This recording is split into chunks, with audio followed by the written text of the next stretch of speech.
Bonjour et bienvenue dans Source diplomatique, le podcast du ministère de l'Europe et des Affaires étrangères.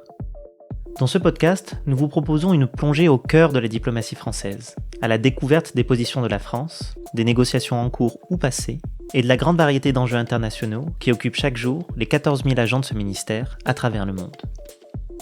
Nous consacrons cette nouvelle série, ensemble, au partenariat de la France avec d'autres pays. Dans un monde globalisé, les réponses aux crises ne peuvent être que globales. Du Covid au réchauffement climatique, la création de projets de solidarité internationale avec d'autres pays constitue la seule réponse viable pour préserver et construire l'avenir de futures générations. La France est au rendez-vous de cet effort, avec des financements de solidarité en croissance depuis 2017. En 2023, pour la première fois de son histoire, la France est le 4e bailleur international d'aide au développement. Dans cet épisode, nous vous amenons donc au Cameroun, en Afrique centrale, pour parler des coopérations que nous menons avec l'État, les entreprises privées et la société civile camerounaise sur les sujets de santé. Nous vous parlerons en particulier du programme Chèque Santé, de l'Institut Pasteur de Yaoundé et de la spécialisation de médecins camerounais en France.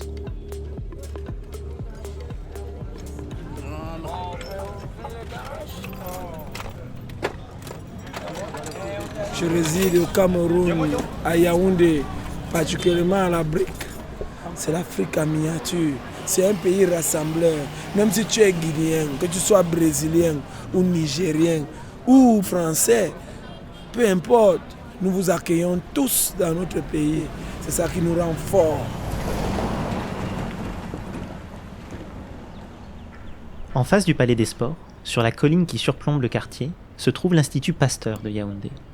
C'est là que les Camerounais peuvent se faire vacciner contre la fièvre typhoïde, l'hépatite, le choléra, la rage et bien d'autres maladies. J'y ai rendez-vous avec le professeur Richard Njouan.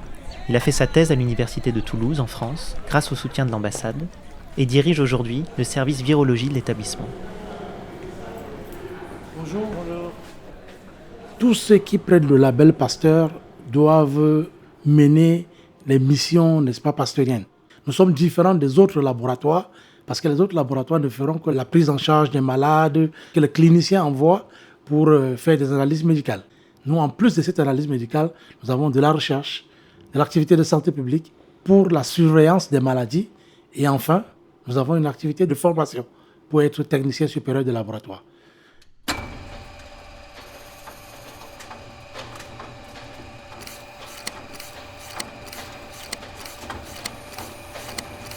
De façon globale, nous travaillons sur l'infection. Nous faisons la recherche sur les maladies infectieuses, donc les bactéries, les virus et les parasites. Toutes nos recherches peuvent aider soit à la santé publique, parce que dès que nous donnons en fait l'ampleur de la maladie dans une région et quelles sont les différentes stratégies de transmission, on aide ainsi le ministère de la Santé avec ces données de recherche de contenir, de contrôler ou de prévenir l'expansion de la maladie. Pendant la pandémie de la Covid, il y avait tout un volet que l'OMS sollicitait que les pays fassent, c'était de séquencer les virus qui sont détectés pour permettre un peu de voir la dynamique de circulation des variants, Omicron, Alpha, Beta et tout. Et chaque fois, les échantillons, quand nous on trouvait des positifs, on les envoyait dans d'autres pays. Maintenant, je vais vous montrer une autre pièce qui est capitale ici, c'est la pièce des congélateurs. Donc c'est vraiment de la congélation. Le virus est gardé à l'intérieur. Gardé à l'intérieur, il reste des années. La boîte 2, c'est la Covid. La boîte 8, c'est l'hépatite Delta. C'est ce qu'on appelle des biobanques. Une équipe, par exemple, internationale peut avoir besoin de faire quelque chose, qu'elle a besoin d'un échantillon d'une hépatite Delta et tout ça là. Là, nous pouvons partager. Donc on le garde pour ça. On le garde aussi pour tout ce qui est, comme je vous ai dit, qu'on travaille avec les firmes pharmaceutiques, pour, par exemple, développer de nouveaux tests et tout. C'est un peu votre coffre-fort, en fait, ici. Ah oui, absolument. C'est très gardé, quoi. On aurait dû mettre un militaire à l'entrée. À l'origine, il s'agissait d'un institut de recherche français qui, avec le temps, a été nationalisé. Au jour d'aujourd'hui, il n'y a qu'un seul ESPAT, dont le directeur général, qui est français. Nous sommes presque 200 personnels et le reste, nous sommes tous camerounais. La plupart des cadres scientifiques de cet établissement, moi compris, avons tous bénéficié de la bourse du gouvernement français pour faire nos thèses en France, dans une université française. Naturellement, on comprenait qu'il fallait rentrer pour pouvoir faire fonctionner la maison par des locaux, en vue, n'est-ce pas, que les activités de recherche puissent continuer dans notre pays. Aujourd'hui, j'ai une équipe, la plupart, c'est-à-dire 80% des cadres scientifiques du service. C'est ce que j'ai formé. Tous ces PhD sont mes étudiants. Quand je vois tous ces enfants, tous ces jeunes, je suis bien content de savoir que la relève a été bien faite. Attention, gare aux filles qui proposent des téléphones devant nos points de vente. Dans ce quartier de la ville, les commerçants s'étalent de part et d'autre d'une route en terre. Il y a des mécaniciens, des vendeurs de wax, des boucheries qui allument des feux pour faire cuire la viande. À l'angle du carrefour se tient une baraque en bois de 4 mètres carrés, tenue par 2 hommes, autour de laquelle tournent quelques clients et vendeurs ambulants de médicaments.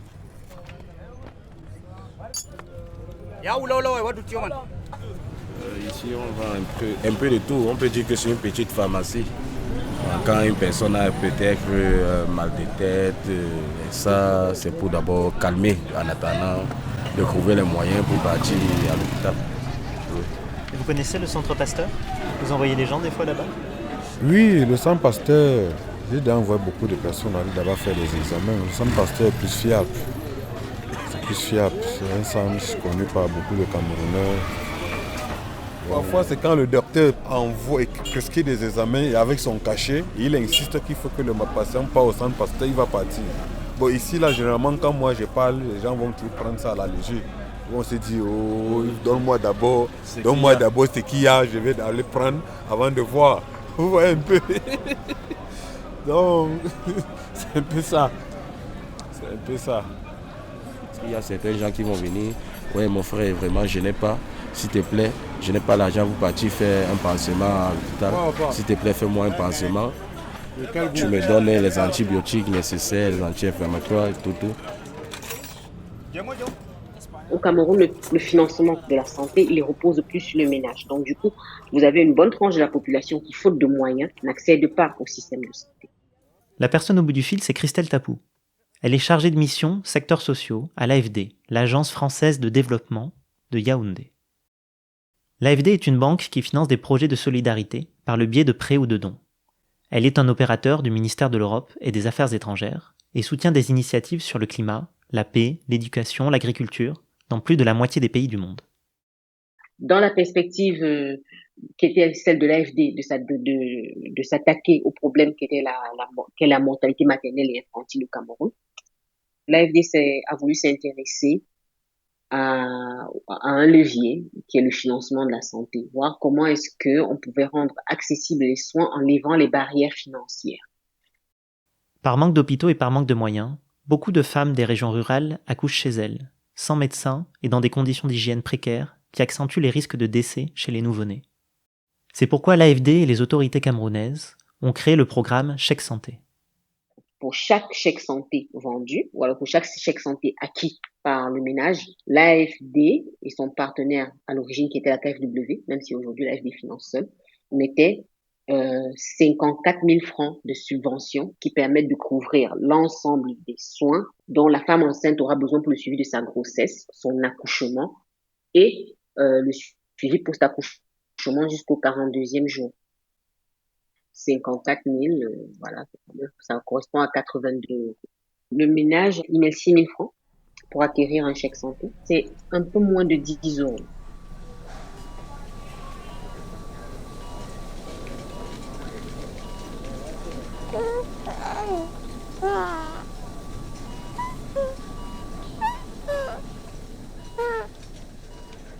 À ce jour, il est quand même accessible dans 524 formations sanitaires sur l'ensemble des 3 régions.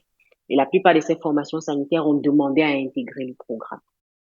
En 7 ans, c'est 270 000 accouchements qui ont été effectués sous chèque santé. Sur ces chiffres encourageants, le ministère de la Santé camerounais a décidé de financer lui-même le dispositif à partir de 2023 et de l'intégrer à son programme de couverture santé universelle. Le couverture santé universelle au Cameroun, c'est une initiative avec un système de contribution différencié suivant la classe sociale qui permettrait finalement que tous les Camerounais puissent avoir accès à des soins de qualité. Mais en attendant, le ministère de la Santé a opté pour la valorisation des initiatives déjà existantes. Donc, toutes ces choses réunies ont fait du chèque santé, finalement, comme le ministère de la Santé aime bien le dire, un précurseur de la CSU. C'est quand même un programme qui, pour le ministère de la Santé, n'est plus juste un programme, mais qui est en train de passer à l'échelle de politique publique.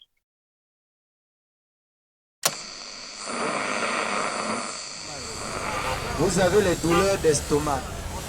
Votre glycémie ne cesse de monter. Votre tension n'est pas stable. Vous souffrez des nerfs. Ne vous souciez plus, car la forêt est un livre et nous le lisons pour vous. Amadou Ba est enseignant-chercheur à la faculté médicale de Yaoundé.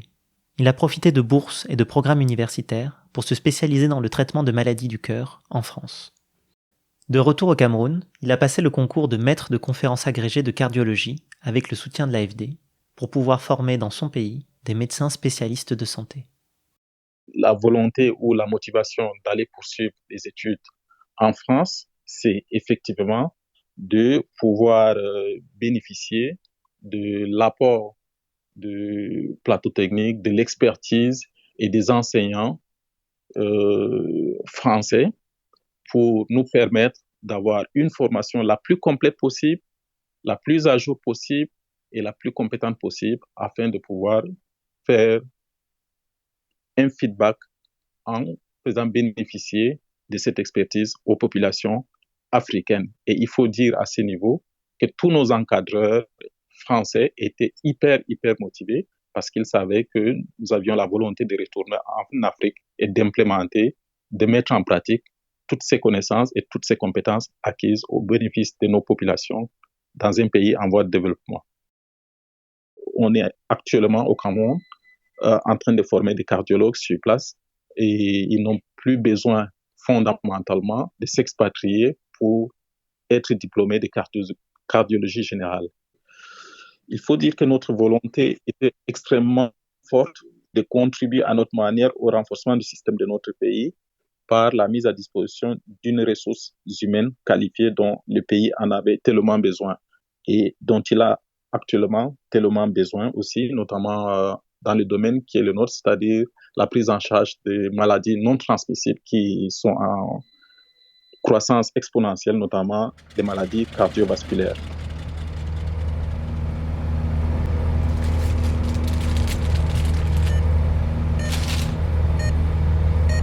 L'une des priorités du gouvernement camerounais, c'est de limiter au maximum les évacuations sanitaires. C'est des patients qui, pour soit des raisons financières, soit des raisons de manque de personnel qualifié, soit pour des raisons de manque des équipements dans les hôpitaux, sont obligés d'aller se faire soigner à l'étranger. C'est que nous avons besoin d'un très grand nombre de ressources humaines en santé qualifiées afin de faire une couverture géographique équitable, surtout dans le cadre de la mise en place d'une couverture santé universelle qui est en cours dans notre pays. Ce genre d'initiatives ont lieu dans de nombreux autres pays à travers le monde et contribuent à notre politique de santé mondiale. Cette politique s'est particulièrement illustrée pendant la pandémie de Covid-19. La France avait soutenu la production de vaccins ARN au Sénégal et en Afrique du Sud, par exemple. Elle avait aussi lancé l'initiative COVAX avec ses partenaires internationaux pour soutenir l'accès aux vaccins des populations les plus vulnérables. Anne-Claire Amprou, ambassadrice pour la santé mondiale au ministère, nous explique les raisons de cette politique française.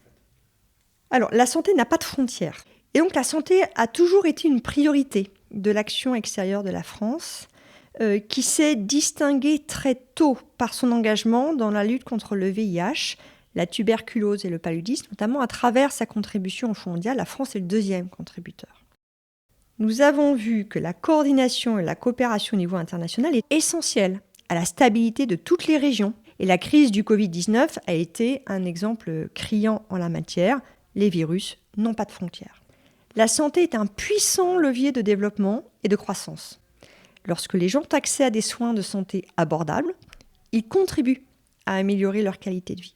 L'accès universel à la santé et la construction de systèmes de santé pérennes sont des enjeux centraux de l'économie mondiale et de la lutte contre la pauvreté, ainsi que la sécurité internationale. Actuellement, la France finalise l'élaboration de sa nouvelle stratégie en santé mondiale pour la période 2023-2027, dont l'objectif est de contribuer à l'amélioration de la santé et du bien-être dans le monde, ce qui correspond à l'objectif de développement durable numéro 3, et de garantir la prise en charge de la santé dans toutes les politiques. Et bien sûr, les thématiques historiques de la France, que sont la santé en tant que bien commun, la couverture santé universelle, l'accès aux soins pour toutes et tous et à tous les âges de la vie, sont et doivent rester des priorités. Chrysoula Zakharopoulou est secrétaire d'État chargée des partenariats internationaux au ministère. Elle revient sur la création de l'Académie de santé mondiale à Lyon en 2021. Cet engagement, ça s'est traduit avec l'Académie de l'OMS à Lyon pour former des professionnels de santé qui viennent de tout le monde. Cette année, il y a une contribution historique de 1,8 milliard d'euros annoncée par le président pour le Fonds mondial pour la lutte contre le sida, la tuberculose et le paludisme. Nous faisons ça en tant que Français, mais aussi main dans la main avec nos alliés européens, car on a compris que la santé, c'est un vrai sujet aujourd'hui du développement, mais que c'est aussi pour notre sécurité un sujet qu'il faut traiter au niveau mondial. C'était Soigner avec le Cameroun de notre série Ensemble sur les coopérations. Merci à nos intervenants, Richard Njouon, Christelle Tapou, Amadouba, Anne-Claire Amprou et Chrysoula Zakharopoulou. N'hésitez pas à partager le podcast Source Diplomatique sur les réseaux sociaux. Source Diplomatique est un podcast produit par le ministère de l'Europe et des Affaires étrangères, réalisé par la Direction de la Presse et de la Communication.